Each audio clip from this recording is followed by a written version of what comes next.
The salmon season in southern Scandinavia is well underway, and it's May, so soon the season in Norway opens. I'll show you how I tie one of my absolutely favorite salmon flies. This one is called the Iceman. It's a pattern by my good friend Michael Koch. It's a relatively standard tube fly, both in appearance and the way it's tied. The main point of this one is to show you how I use Craftfur in the wing instead of natural materials.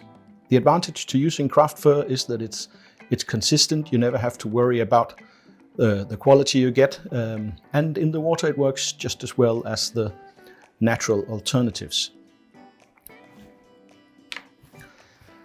I'm tying it on this Flexitube, which I'll adjust to size.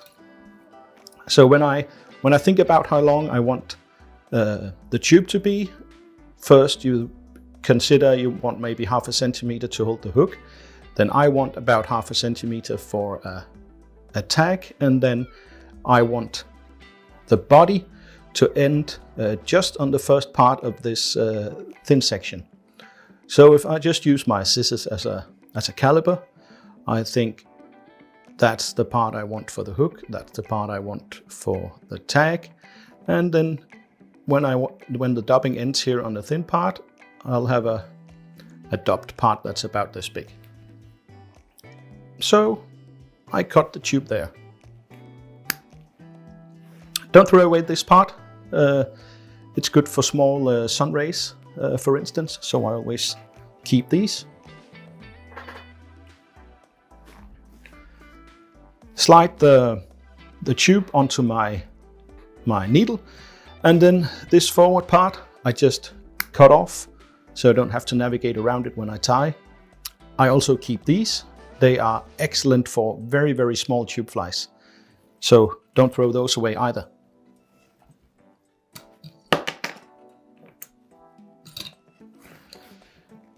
I just use a normal white tying thread because I'm going to finish the fly with a cone head, so the color of the thread really doesn't matter, and a white thread is neutral, so you can use any color of dubbing over it without it showing really. So I simply attach the tying thread just onto the thick part of the tube, remove the waste. And now for the tag, I use a piece of white Opal Mirage tinsel, which I just tie on as I move my thread down. And I stop it around there. That's suitable for holding the hook. Come forward a little bit. And now I simply wind my tag here, overlapping turns. Chase it around with the tying thread. And you don't have to cut it off particularly close because it's going to be covered by a dubbing body. Don't throw this away. There's more than enough for another couple of flies. Now the rib is going to be a Largatun mini Flatbraid, which is also an excellent material. Cut off a piece, which I also just tie in. Doesn't really matter where you tie it in. Now for the dubbing. These are the short parts of the fibers from the Craftfur. I'll show you when I cut the first wing. And this is excellent dubbing, so don't throw this away either. You'll end up with a lot of it if you use a lot of Craftfur, but then give it away to friends. It's really an excellent material. I want to mix in a little bit of flash. This is just normal ice dub, and I simply mix it by pulling it and stacking it. Pull and stack and pull and stack. And if you're going to tie a series of flies, you should of course just mix a bigger bundle of this. Ready to go. This Craftfur isn't the easiest dubbing in the world. But as with any dubbing, if you don't use too much, it dubs fairly easily. And since I'm going to give the body a good roughing up with the Velcro brush, it doesn't have to be particularly neat. And tie it fairly bulky, so that when you brush it up, it doesn't become too thin. Now you can see I'm approaching the thin part here, and in order to negotiate that as well as possible, I put on, of course, some more dubbing. And then instead of dubbing from here down to the thin part, I simply move my thread onto the thin part and then I dub up again. Makes it very easy to negotiate that part and avoid the thread and the dubbing slipping down. All right. And from now on, the rest of the tying will be on the thin part of the tube.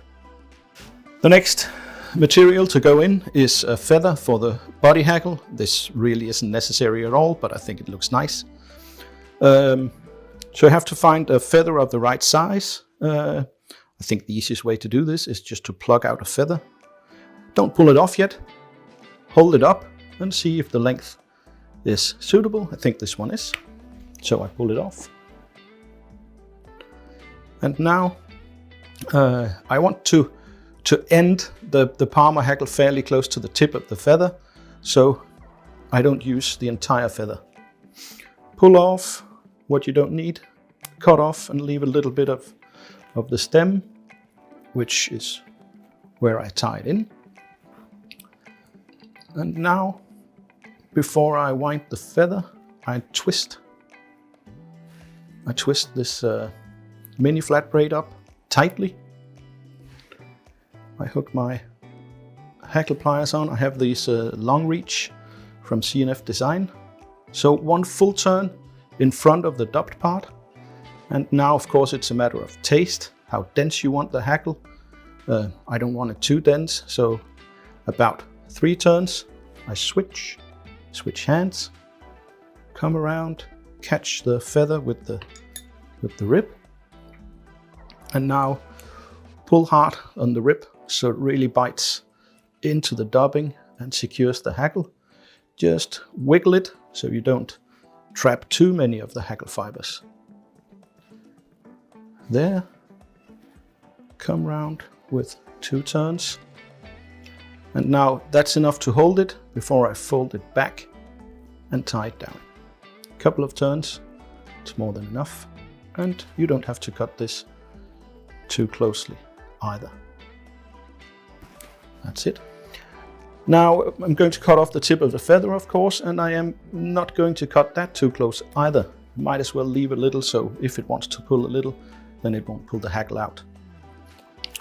Velcro, and just really dig into it. If you've done everything right with the hackle and the rib, you won't pull or break either of them. And as you can see, this gives a fuller yet more transparent body. And now we're ready to start the forward part of the fly with the wings and the hackle. All right, the Iceman wing is built up with the Chartreuse and blue and black. So I begin, of course, with the Chartreuse Craftfur. With my scissors, I separate out a bunch. I'm going to need a little bit more. There we are. Cut that off. Now Craftfur is made just like almost any other natural fibers. You have hairs in many different lengths. So what I do is I begin by removing the very short hairs. And as you can see, excellent dubbing, so don't throw that away. I'm going to pull out a little bit more. Now the first part of the wing is really what's going to define the final length of the fly, because in order to achieve that tapered wing, which is traditional for the Scandinavian style of tube flies, each bunch has to be a little bit longer than the previous one. So the first bunch has to be short enough so that the next one is a little longer, the final is a little longer, and you end up with the length you really want. So in this case, I want my Chartreuse here to end just past where the tube ends. Now, if I just use this as it is, you can see the bunch is very thin and I'm going to lose a lot of material. So what I do is I simply take out the longest fibers and stack them back, and I keep doing that. And I do it again. Again. Until you have a more suitable bunch. I am actually going to pick out a little bit more, because when you're done with the underwing, the Chartreuse and the blue, you want that to be at least 2/3 of the entire volume of the wing. As you see, more dubbing. And once again, I just stack, stack, stack. And I'll just combine these two and have a quick look. That's a lot better. Now you can see after stacking, I don't have much of a taper here. And if I want that perfectly looking taper, I also want each bunch to taper and not only create the taper by the different length of the wings. So what I do is simply, I pull, pull, pull, pull, pull a little, and I can simply create that nice taper. All right, I tie that in. As I said, just past where the tube ends. 2-3 turns. Just help it fold around the tube a little bit. 4 or 5 turns, as hard as your thread can handle it. All right, as you can see, I have a lot of what could or would be waste. Now I'm, of course, cut it off first. And you don't have to cut it very, very close, but do cut it as close as you dare. Be careful, of course, not to cut into the thread. Now, instead of throwing this out, what I usually do is I just take my scissors and cut it in to the rest.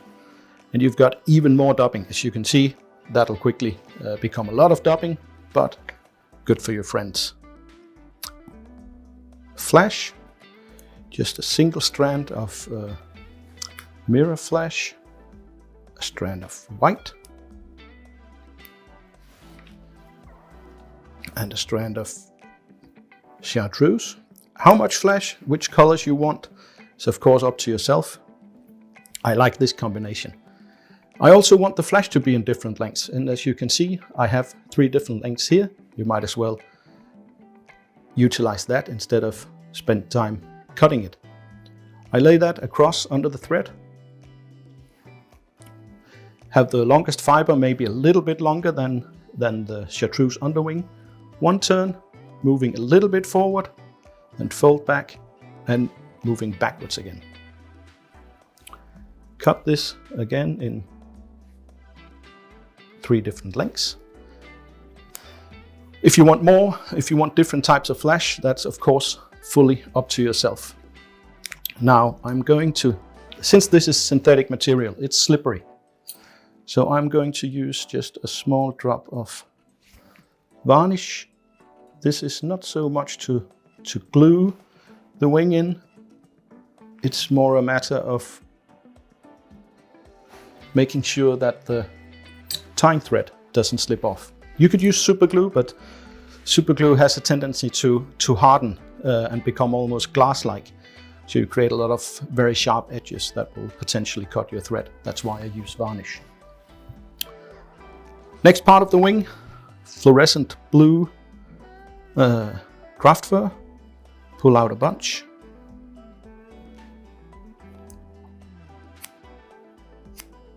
Cut it off, just as you would with any other type of hair material. Cut it close to I would say skin, but it's more like a carpet.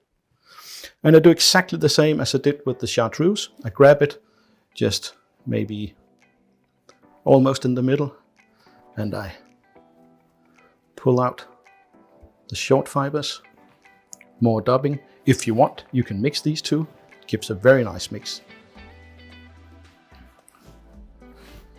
Now, it's also sometimes advantageous to just brush it through with a comb. So now, just as before, I want this wing to be a little bit longer, and you can see it's too thin. If I only use the outer part, it does have an extremely nice taper, but it's too thin. So just as I did with the Chartreuse part, I pull out and stack, pulling out the longest fibers first. Have a look, that looks good. As you can see, not really any taper. So I pull and pull a little, creating a new taper. Let's see, a little bit more taper, that's good.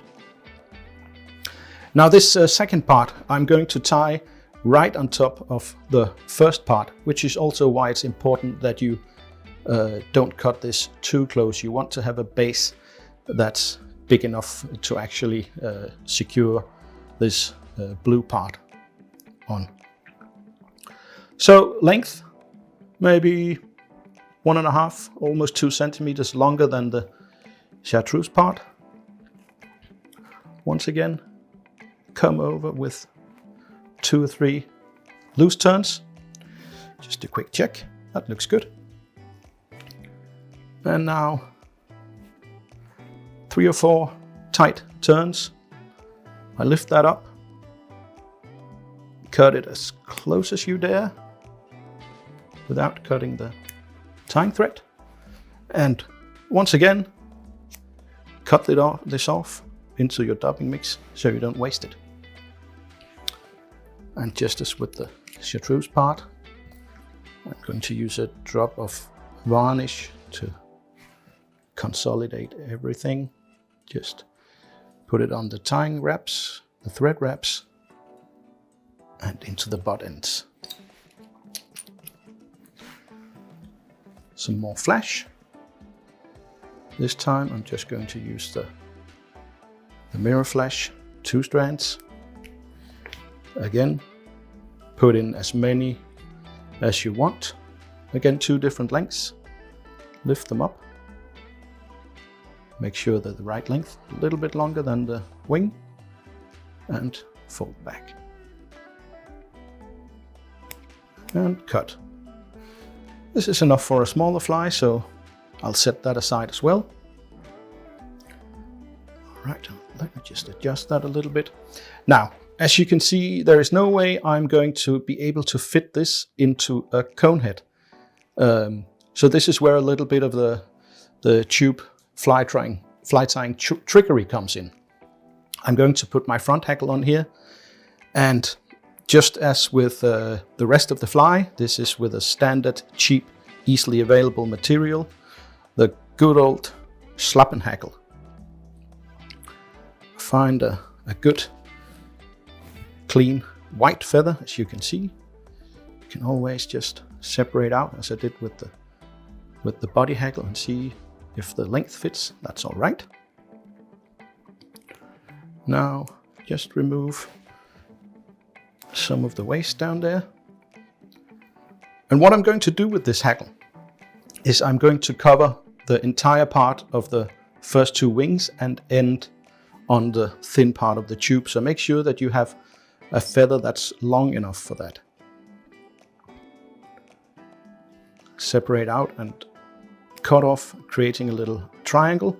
Now, since this is probably going to be, I don't know, 4 or 5 turns, I'm going to remove the fibers on the leading edge of the feather so the hackle doesn't become too dense. All right, just remove these, and now tie that in. And as you can see, that doesn't make this part any smaller, of course. But with a little bit of trickery, I cover that up.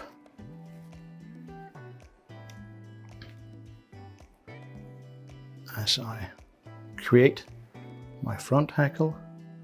That was 2 turns, 3 turns, and now you can see I can't get any more turns on the butt ends of the wing.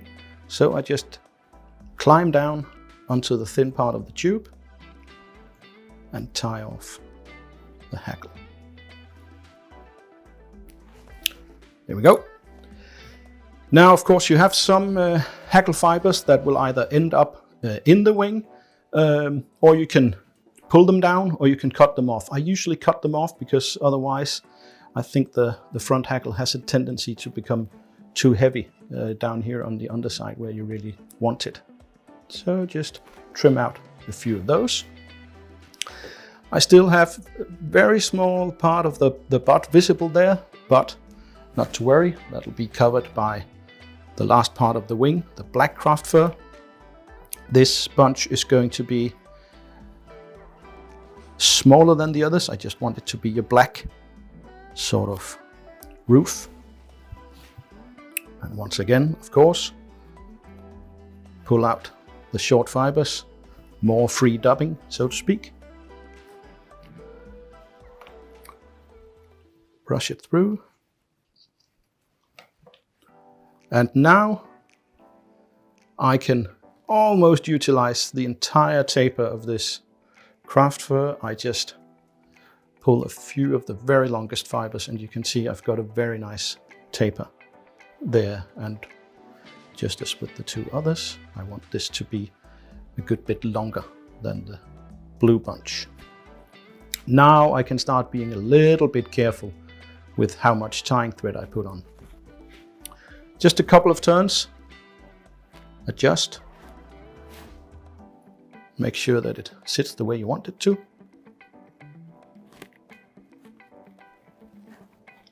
Full weight of the tying thread. And now I simply come around and cut off the ends. And at this point you have to start being a little bit careful so you can fit everything into the cone head. Since it's too short for me to grab, I cut off as much as I can and I simply work with the point of the scissors into the tube to clean up and cut off as much as I possibly can. There we go. And once again, a tiny drop of varnish, just to once again consolidate the thread wraps over this last part of the wing. That's it, it's more than enough. If you want, you can put on some flash over the wing. I'm not going to do that, but I am going to put on a pair of jungle cocks. This is a full cape, so to speak, of the Pro Sportfisher jungle cock, so you have a lot of sizes of feathers to choose from. I am going to use these. As you can see, they're pre-cut. So it's simply a matter of sliding your scissors in, pulling it up to the end. Do the same here. That's one.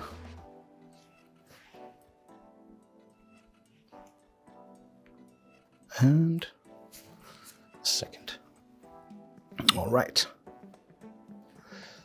Now, just as you would with any other jungle cock, you tie it in on the side. A couple of turns just to check that it sits the way you want it to.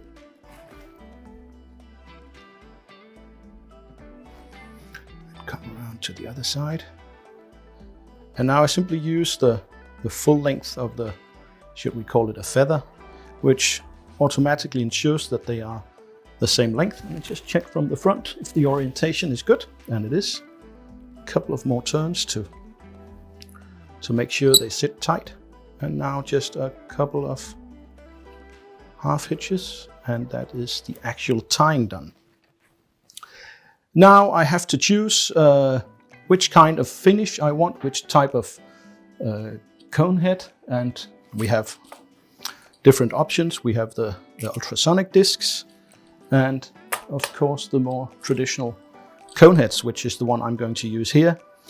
And with the color scheme on this one, white, chartreuse, blue, black, you could go with a chartreuse, you could go with a green. I'm going to use a black one.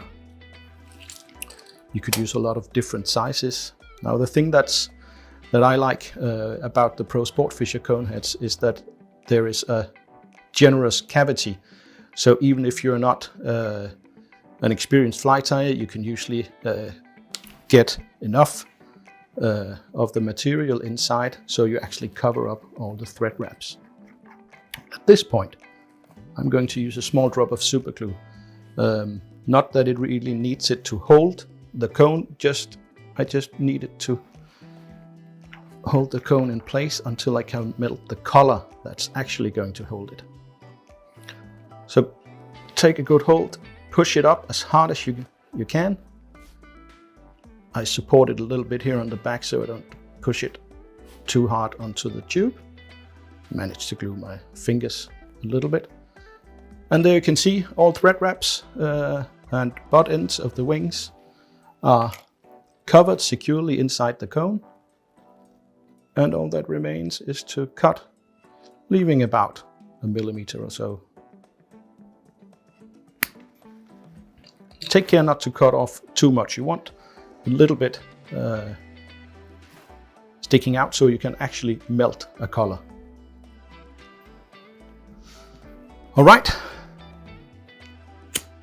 a little bit of heat and just pull it back so the needle sticks out. That makes sure that you don't clog the hole. And that's it, fly done. An excellent salmon fly, especially for fresh salmon and clearer water. The Iceman. Have fun with it.